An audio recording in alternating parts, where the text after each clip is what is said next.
You will be different in sales. You will be unstoppable in the gym because you will realize the amount of garbage that you put in the way of your hopes, of your dreams, of your potential, of your confidence, of your courage.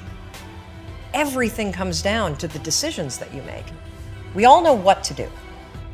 None of us know how to make ourselves do it. There are so many people in the world, and you know, you may be watching this right now, and you have these incredible ideas, and what you think is missing is motivation. And that's not true. Because the way that our minds are wired, and the fact about human beings is that we are not designed to do things that are uncomfortable or scary or difficult. Our brains are designed to protect us from those things because our brains are trying to keep us alive. And in order to change, in order to build a business, in order to be the best parent, the best spouse, to do all those things that you know you want to do with your life, with your work, with your dreams, you're going to have to do things that are difficult, uncertain, or scary, which sets up this problem for all of us. You're never going to feel like it. For me, one of the hardest things to figure out was, why is it so hard to do the little things that would improve my life? And what I've come to realize, and what we'll talk a lot about today, is that the way that our minds are designed is our minds are designed to stop you at all costs from doing anything that might hurt you. And the way that this all happens is it all starts with something super subtle that none of us ever catch. And that is with this habit that all of us have that nobody's talking about. We all have a habit of hesitating. We have an idea. You're sitting in a meeting. You have this incredible idea. And instead of just, saying it, you stop and you hesitate. Now, what none of us realize is that when you hesitate, just that moment, that micro moment, that small hesitation, it sends a stress signal to your brain. It wakes your brain up, and your brain all of a sudden goes, oh, wait a minute, why is he hesitating? He didn't hesitate when he put on his killer spiky sneakers. He didn't hesitate with the really cool track pants. He didn't hesitate with the NASA t-shirt. Now he's hesitating to talk. Something must be up. So then your brain goes to work to protect you. It has a million different ways to protect you. One of them is called the spotlight effect. It's a known phenomenon where your brain magnifies risk. Why? To pull you away from something that it perceives to be a problem.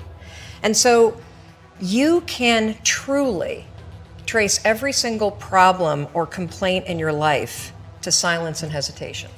Those are decisions. And what I do, and what's changed my life, is waking up and realizing that I'm never going to feel like doing the things that are tough or difficult or uncertain or scary or new. So I need to stop waiting until I feel like it. And number two, I am one decision away from a totally different marriage, a totally different life, a totally different job, a totally different income, a totally different relationship with my kids. Your life comes down to your decisions. And if you change your decisions, you will change everything. In the scheme of life, hitting the snooze button is not that big of a deal. But here's the thing about life. None of us wake up and say, today is the day I destroy my life. What we do is we kind of check out because it feels overwhelming. Or we check out because we're afraid. Or we check out because we start listening to self-doubt. And then we make these teeny tiny decisions all day long. We don't even realize it. Decision to not get up on time, a decision to not eat the right thing, a decision to snap at your kids, a decision to not speak in a meeting, a decision to not look for a job, a decision to not deal with your finances, a decision to not call your parents, like whatever it is. All day long, these tiny decisions that take you so far off track. And then you wake up like I did and you look at your life and you think, how the hell did I get here? And more importantly, how do I get back over there? And you have no idea. You get trapped in what I call the knowledge action gap. You know what to do, but you can't seem to make yourself do it, right? I mean, every one of us is one Google search away from a list of instructions that if you follow any of them, it will change your life. But how do you get out of your head and stop thinking about what you need to do and actually do it? Instead of isolating yourself, pick up the phone and call a friend. Get yourself out into the woods and go for a walk. Start running again. Like all these little things that I was capable of, but I couldn't get out of here. Could not get out of here. And if you're stuck, that's the problem. The problem is you're in your head, you're thinking. When you set goals, when you have an intention on something that you want to change about your life, your brain helps you. What it does is it opens up a checklist, and then your brain goes to work trying to remind you of that intention that you set. And it's really important to develop the skill, and I say that word purposefully, the skill of knowing how to hear that inner wisdom and that intention kicking in and leaning into it quickly. And I think most people that are miserable or that are really like dying to be great and dying to have more, we want to change. We want to live a better life. We want to create more for our families. We want to be happier. The desire is there. Again, it's about how do you go from knowledge to action. So the first thing in this story that's important is realizing that the answer was in me. Every human being has a 5-second window, might even be shorter for you. You have about a 5-second window in which you can move from idea to action before your brain kicks into full gear and sabotages any change in behavior. Because remember, your brain is wired to stop you from doing things that are uncomfortable or uncertain or scary. It's your job to learn how to move from those ideas that could change everything into acting on them. Because when you understand the power of a 5-second decision, and you understand that you always have a choice to go from autopilot to decision maker, everything in your life will change. You will be a different negotiator, you will be different in sales, you will be unstoppable in the gym, because you will realize the amount of garbage that you put in the way of your hopes, of your dreams, of your potential, of your confidence, of your courage. Everything comes down to the decisions that you make. We all know what to do. None of us know how to make ourselves do it. So I started researching it. Why does something so stupid work? Why? Why does something so silly create such powerful and profound change? Well, here's why. The rule is a form of metacognition. Metacognition is a fancy pants term that means something real simple. You can outsmart your own brain in furtherance of goals. There are tricks that you can use that actually outsmart the tricks your brain plays on you in furtherance of a higher purpose. We all know this. You can restrain yourself if you're in a situation that calls for it. You can jump into a raging river to save your dog or your kid. You can direct yourself in ways if it's important to you. And so the rule, what it does is it does something really remarkable. When you count backwards, 5, 4, 3, 2, 1, what you're actually doing is you're interrupting what researchers call habit loops that get encoded as closed loop patterns in your basal ganglia. That's the part of the brain where your feelings, where your emotions, every habit that you have, which is nothing more than behavior that you repeat that you don't even think about. And so when you go 5, 4, 3, 2, 1, it interrupts what's going on here that's spinning without you thinking, and it moves and awakens your prefrontal cortex. So when you hit 1, your habit has been interrupted. So you've interrupted self-doubt. You've interrupted maybe snapping at your kids. You've interrupted the desire to grab for a drink. You've also, by counting backwards, done an action. It's awakened your prefrontal cortex. That is the part of the brain that you need that's awake when you're changing behavior, when you're learning new things. When you hit 1, it's also a prompt. So in the language of research, you'll hear people talk about starting rituals. That is something that's proven to help you learn a new habit. The 5-second rule, when you repeat it, becomes a starting ritual that triggers you to act with confidence, that triggers you that this is a moment for courage, that triggers you to shift gears. And because you've also done the manual work of awakening the part of the brain that you need to change, you've set yourself up for success. It doesn't work if you count up, because you can keep going.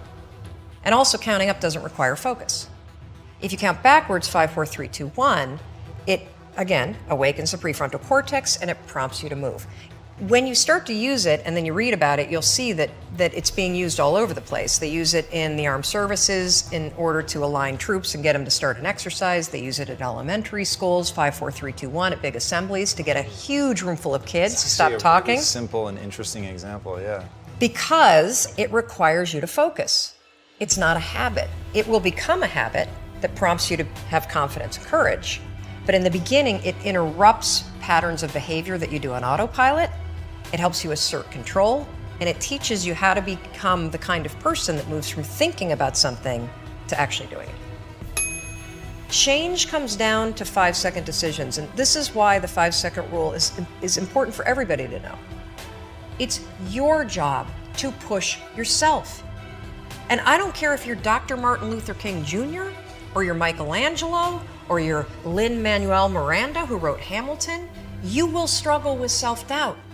And everybody that you admire, everybody, and the list is the same for everybody. Oh, Oprah Winfrey, and I want to be like, Tom, and I want to be like, Branson, and I want to be like Jay-Z, and I want everybody's list is the same. Bill Gates, and do you know what those people do? They do not have the habit of hesitating. They trust themselves. That when I set my mind to achieve something, I can do it. And that just takes me 2 minutes, just 2 minutes when I wake up. So I'm teaching my brain that I'm in control of my brain.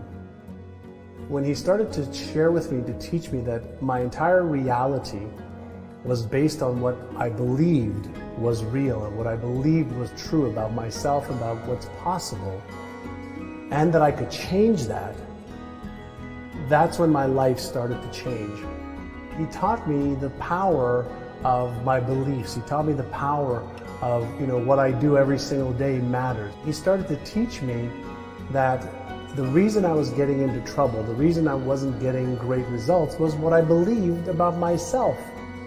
And he taught me the power of my beliefs. He taught me the power of, what I do every single day matters. He taught me the power of the intelligence in the universe, that I could utilize my brain like a radio, sends a signal out into the universe. He said, you could send a signal out using the power of your thoughts.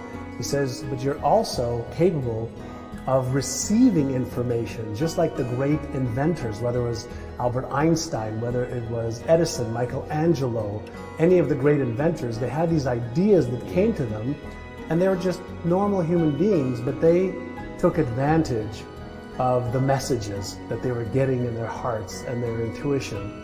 Wow. And so he taught me some of the power of the brain, and by using what I learned that I could achieve a lot more than I ever thought was possible when I was younger.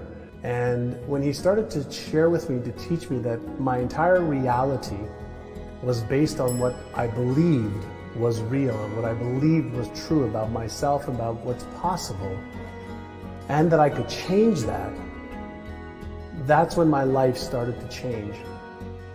And he said, if you start to change the way you think, and you start to learn every day for 1 hour to upgrade your knowledge and your skills, and then you take action every day on the things that are the most important instead of all the different things that you can do. He says, if you focus on doing 3 to 5 things every day towards your goals, he says, in 1 year, you'll be at a totally different destination. 5, 10 years, your life won't be the same. And that was another lesson that he shared with me, is that you don't have to reinvent the wheel. Yes. Like if you want to fly right now, you don't have to figure out how to fly. There's already a blueprint for how to generate or create an airplane. Yeah. So if you want to be healthy, there's already a blueprint. If you want to make more money, there's already a blueprint. If you want to buy real estate or the stock market or start a business and grow a business, there's people before us that have already got the blueprint. And all you have to do is paint the numbers inside the box, and then you can use your creativity.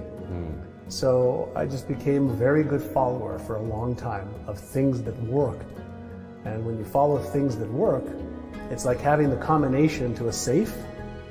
If somebody gives you the combination to a safe and they tell you turn this way a little bit, turn this way a little bit, turn this way a little bit, turn this way a little bit, then open it, you can have access to it, but most people don't look for the combination, and then even when they get the combination, they try it in the wrong order.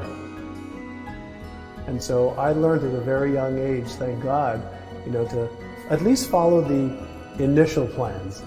Then if you want to get creative, then you could add your creativity, your genius to that as well. And there isn't 100 different things you have to do. There's 2 or 3 things in each one of the areas that's important to you. That when you do those every day, you're so far ahead of the curve. So I have daily rituals. So when I wake up in the morning, the first thing I do is I do a gratitude exercise where I ask myself, what am I most grateful for today? And usually, I'm grateful for my health, I'm grateful for my wife, I'm grateful for my children, I'm grateful to be alive, I'm grateful, for my family, I'm grateful to have experiences. While I think about that, I feel it. And so the feeling starts every day with a great feeling. I see images of the things that I'm thinking about, and that just takes me 2 minutes, just 2 minutes when I wake up. And before I start my meditation, I look at my vision board from the past. So I get connected to the different things that I've been able to achieve, and I remember every day when I set my mind and my focus to achieving goals, I can achieve all of my goals. But what I also do is I reinforce. Most people focus on what's not working. This isn't going well. This didn't work. I want to remind myself every day of look how many things I was able to accomplish by being clear, by being passionate, by using these rituals.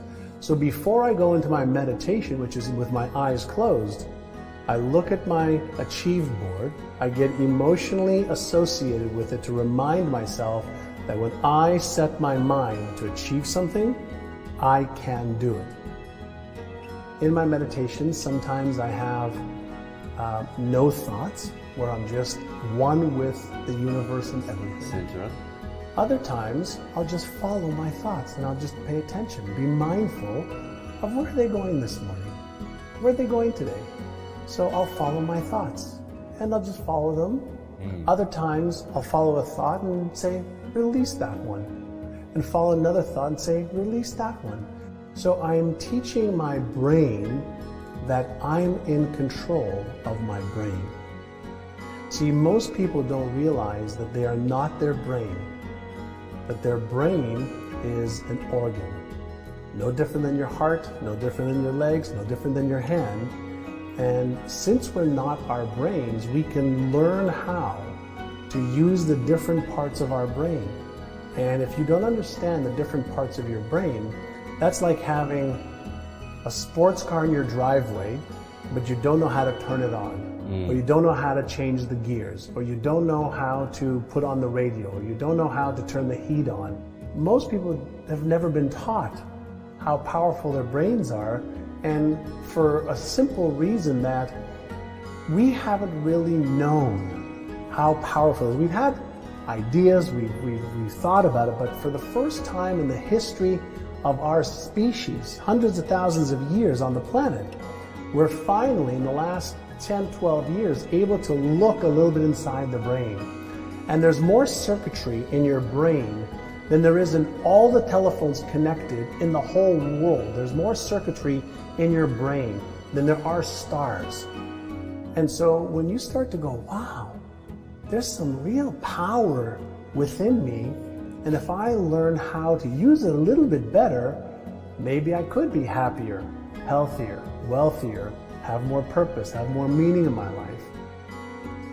And so when you start to realize that you have so many gifts on top of the challenges that we all have, everybody has problems, everybody has things they're insecure about. They don't have confidence around, they don't have certainty. But that's everybody. So the key is to understand that, we have an amazingly powerful tool that creates our reality, and we're able to teach it to look for and find what we want it to create. So reality doesn't exist outside of here. We're in the field of everything. And we can teach our brain to see things that we didn't see before. We can change our habits. We can develop, it's something we call deliberate conscious evolution. So we can deliberately choose to evolve ourselves, where in the past we thought that you have to wait 1,000 years or 10,000 years or 100,000 years to change. No, that's old school thinking. We can change now.